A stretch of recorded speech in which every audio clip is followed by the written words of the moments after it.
Assalamualaikum warahmatullahi wabarakatuh. Perkenalkan, nama saya Fauzan Halifa, NIM 2019 nomor 3. Pada hari ini saya berkesempatan untuk menjadi trainer untuk pelatihan yang berjudul Shaping the Meaning of Leadership as the Key to Becoming a Great Leader. Untuk pertamanya, mari kita melakukan ice breaking terlebih dahulu. Jadi ice breaking kali ini berjudul lakukan apa yang saya katakan. Oke. Jadi untuk peraturannya yaitu silahkan Anda semuanya. Jadi semuanya tolong untuk on cam terlebih dahulu ya. Silahkan untuk on cam, menampakkan wajahnya bila perlu badannya. Jadi peraturannya kalian semua harus mengikuti apa yang saya perintahkan, melakukan apa yang saya lakukan. Melakukan apa yang saya lakukan ya, bukan yang saya katakan. Jadi misalnya seperti ini, kita coba ya. Kita coba misalkan, silakan untuk memegang telinga. Salah. Harus memegang telinga. Berarti harus memegang hidung karena saya memegang hidung. Seperti itu ya. Kemudian silahkan untuk memegang janggut. Ya, janggut. salah harus memegang janggut ya, harus memegang dahi bukan janggut. Oke, berikutnya pegang telinga. Belum saya tidak melakukan apa-apa. Oke, pegang alis. Ya, oke, betul semua. Pegang mulut. Ya, betul. Pegang dahi. Ayo, bunga salah ya. Nanti jadi bunga harus meragakan untuk simulasi tugas. Nanti ada tugas. Oke, berikutnya kita lanjut saja. Nah, untuk timeline-nya, untuk pelatihan kali ini, setelah ini kita akan ada penyampaian materi, kemudian ada simulasi, kemudian pemaknaan. Setelah itu kita ada tanya jawab dan juga penutup. Nah, lanjut saja langsung ke materi. Sebelumnya kalian tahu gak sih apa yang kalian ketahui tentang pemimpin? Coba. Oke, Adi, apa sih pemimpin itu kalau menurut kamu? Oke, pemimpin, seorang yang memimpin. Boleh. Jadi teman-teman, pemimpin itu bisa diartikan sebagai orang yang dapat mempengaruhi orang lain atau kelompok untuk melakukan suatu usaha maksimum yang telah ditetapkan sesuai dengan tujuan organisasi atau tujuan kelompok. Seperti itu ya teman-teman. Kemudian ada beberapa peran pemimpin. Ada 3A peran pemimpin, yaitu aligning, dan allowing. Apa sih itu Kak? Oke, aligning itu menyalakan semangat pekerja dengan tujuan individunya. Jadi misalkan kita anggota kelompok kita memotivasi anggota kelompok kita untuk lebih semangat lagi. Misalkan ada proyek, dia semangat lagi untuk proyeknya dengan tujuan dia, seperti itu. Kemudian yang kedua, aligning, menggabungkan tujuan individu dengan tujuan organisasi sehingga setiap orang menuju ke arah yang sama. Jadi kita untuk tujuan yang kedua, peran pemimpin yang kedua, menggabungkan tujuan organisasi, tujuan misalkan tadi ya proyek, tujuan organisasi misalkan untuk mengadakan suatu proyek, dan tujuan dia. Jadi bisa searah, sesama, sehingga bisa sama-sama jalan. Kemudian yang ketiga yaitu allowing. Allowing itu memberikan keleluasaan kepada anggota untuk menantang dan mengubah cara mereka meraih tujuan organisasi. Jadi untuk allowing sendiri, pemimpin mengarahkan anggotanya agar dapat melakukan suatu perubahan untuk mencapai tujuan, seperti itu.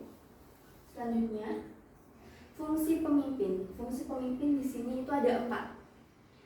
Yang diambil ada 4, yaitu ada planning atau perencanaan.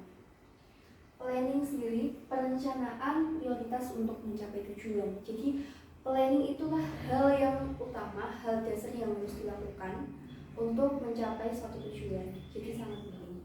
Kemudian yang kedua yaitu organizing atau pengorganisasian individu dalam kelompok. Setelah melakukan planning, merancang perencanaan untuk masa depan, kemudian pemimpin itu harus melakukan organizing, pengorganisasian. Misalkan anggota ini kamu bagiannya ini, kamu harus melakukan ini, kemudian anggota B kamu ini, kamu harus melakukan ini, seperti itu.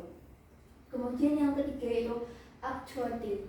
Actuating itu menggerakkan individu dalam kelompok. Nah, setelah dilakukan perencanaan, setelah dilakukan pengorganisasian, pembagian, ini, kemudian actuating menggerakkan.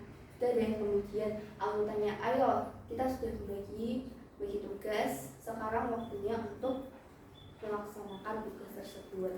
Bagaimana caranya seorang pemimpin itu harus menggerakkan pesertanya, anggotanya untuk melaksanakan tugas-tugasnya. Kemudian yang keempat yaitu controlling. Controlling itu pengawasan dan menjamin tercapainya tujuan-tujuan organisasi. Nah, setelah ada perencanaan, pengorganisasian, dan juga menggerakkan individu, kemudian kita sebagai pemimpin harus melakukan pengawasan. Apakah tugas-tugas yang telah kita bagi sebelumnya, apakah rencana yang sudah kita tentukan sebelumnya sudah terlaksana, sudah dilaksanakan oleh anggota-anggota yang berkewajiban atau belum ya. Nah, kita masuk di dalamnya untuk melakukan pengawasan tersebut. Dan apabila ada anggota yang tidak melaksanakan, kita wajib untuk menegurnya, seperti itu. Selanjutnya, ada faktor-faktor yang mempengaruhi kepemimpinan. Ada 4 di sini, yaitu yang pertama ada kesadaran diri. Apa sih kesadaran diri itu? Kesadaran diri itu kemampuan untuk membaca perasaan sendiri dan bagaimana Anda mempengaruhi orang lain. Memiliki kesadaran kuat mengenai siapa diri Anda, perasaan Anda, kekuatan, kelemahan, kebutuhan, dan dorongan di dalam diri Anda. Jadi sebagai seorang pemimpin, faktor utama itu bisa dari kesadaran diri. Seorang pemimpin harus menyadari bahwa dirinya adalah seorang pemimpin. Dia tahu kapasitasnya, dia tahu kelemahan dan kekurangannya, dia tahu hak dan kewajibannya. Dia harus tahu apa tujuan tugas-tugasnya, seperti itu untuk menjalankan seorang pemimpin. Kemudian yang kedua pengelolaan diri, yaitu kemampuan untuk mengelola dorongan berpotensi negatif dalam diri Anda yang menggerakkan perasaan Anda, mengenali dan menghasilkan landasan emosional dari pikiran dan perilaku Anda, dan memilih tindakan untuk mengendalikan atau menyalurkan kekuatan Anda secara positif. Setelah ada kesadaran diri, harus ada pengelolaan diri. Seorang pemimpin harus tahu mana yang baik dan mana yang benar, mana hal yang harus dilakukan dan mana hal yang tidak boleh dilakukan gitu. Kemudian yang ketiga ada kesadaran bermasyarakat atau kesadaran bersosial. Kesadaran bersosial di sini yaitu kemampuan untuk berempati dan insting untuk mengatur, memiliki tenggang rasa terhadap perasaan orang lain, mengetahui dampak dari kata-kata dan tindakan Anda terhadap orang lain. Seorang pemimpin juga harus tahu bagaimana caranya untuk bersosial yang baik, karena seorang pemimpin tentunya akan berhubungan dengan anggotanya. Jadi dia harus tahu bagaimana caranya untuk bermasyarakat, seperti itu. Kemudian yang keempat yaitu pengelolaan hubungan. Pengelolaan hubungan yaitu kemampuan untuk berkomunikasi secara jelas dan meyakinkan, bukan sekadar bersikap ramah, tetapi ramah dengan tujuan tertentu, menggerakkan orang ke arah yang Anda inginkan. Pengelolaan hubungan, pemimpin harus bisa melakukan pengelolaan hubungan. Pengelolaan hubungan yaitu menggerakkan anggota-anggotanya dengan cara kita berkomunikasi itu. Harus bisa berkomunikasi untuk menjaga hubungan, seperti itu. Selanjutnya, seseorang dapat disebut pemimpin kalau memiliki 12 sifat ini. Yang pertama, memiliki misi yang penting. Seseorang dapat dianggap sebagai pemimpin kalau dia memiliki misi untuk mencapai tujuannya. pastikan setiap individu kita memiliki tujuan-tujuan tertentu yang ingin dicapainya. Nah, untuk mencapai tujuan tersebut diperlukan misi. Kemudian yang kedua, pemimpin besar. Seorang pemimpin untuk dapat semakin meningkat lebih baik lagi itu harus memiliki pemikiran yang lebih besar. Kemudian yang ketiga, beretika tinggi. Pemimpin, biarpun dia seorang pemimpin kepala, dia harus juga memiliki etika, tahu bagaimana dia bersikap, baik itu ke bawahan, ke atasan, ke setara maupun dengan orang-orang sekitar. Kemudian yang keempat, menguasai perubahan. Pemimpin nggak takut adanya perubahan karena dia bisa mengelola dirinya. Bagaimana dia harus bersikap, bagaimana dia untuk beradaptasi seperti itu. Kemudian peka.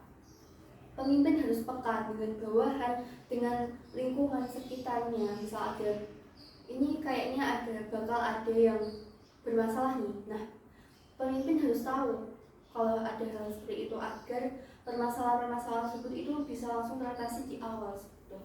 Kemudian ada berani mengambil resiko. Tentu ini yang harus dimiliki seorang pemimpin. Kemudian yang ketujuh, berani mengambil keputusan. Dan tidak ragu-ragu. Kemudian yang kedelapan, menggunakan kekuasaan secara bijaksana. Tidak digunakan untuk hal yang memanfaatkan kepentingan individu tersebut. Nah, pemimpin itu harus bijaksana. Kemudian mampu berkomunikasi secara efektif. Ini merupakan hal yang dasar karena pemimpin itu yang paling utama itu yang dilakukan itu adalah komunikasi ya. Jadi memang harus bisa komunikasi secara efektif. Kemudian membangun sebuah tim. Kemudian pemberani dan mempunyai komitmen. Kemudian kita beralih ke kepemimpinan. Apa sih itu kepemimpinan? Coba, siapa yang tahu kepemimpinan itu apa? Kepemimpinan itu apa? Ya, boleh. Yang pemimpin? Ya, boleh. Nah, kita ulas ya. Apa sih kepemimpinan itu? Jadi kepemimpinan itu, kalau menurut Robbins pada tahun 2006, kepemimpinan merupakan kemampuan mempengaruhi kelompok menuju pencapaian sasaran. Kemudian ada lagi, Kreitner dan Kiki tahun 2008 menyampaikan bahwa kepemimpinan adalah proses mempengaruhi individu terhadap orang lain untuk mencapai tujuan bersama. Nah, dari dua definisi itu kita bisa mengambil kesimpulan kepemimpinan itu adalah kemampuan mempengaruhi orang lain agar mau bekerja sama dalam mencapai tujuan yang ditetapkan. Kemudian kita belajar macam-macam gaya kepemimpinan. Ada 4 gaya kepemimpinan. Jadi kita akan belajar. Yang pertama, tipe authoritarian atau otoriter. Nah, ciri-cirinya itu yaitu menghendaki kekuasaan penuh dalam memimpin. Kemudian mengambil setiap keputusan secara mutlak, anggota sebagai pelaksana perintah, jarang membuka komunikasi kepada anggota. Pokoknya ini, pokoknya itu. Nah, kalau pemimpin otoriter. Nah, untuk kelebihannya sendiri yaitu proses kerja yang efisien, manajemen krisis yang cepat, menjaga ketertiban dan disiplin, dan juga target yang terfokus, lebih cepat.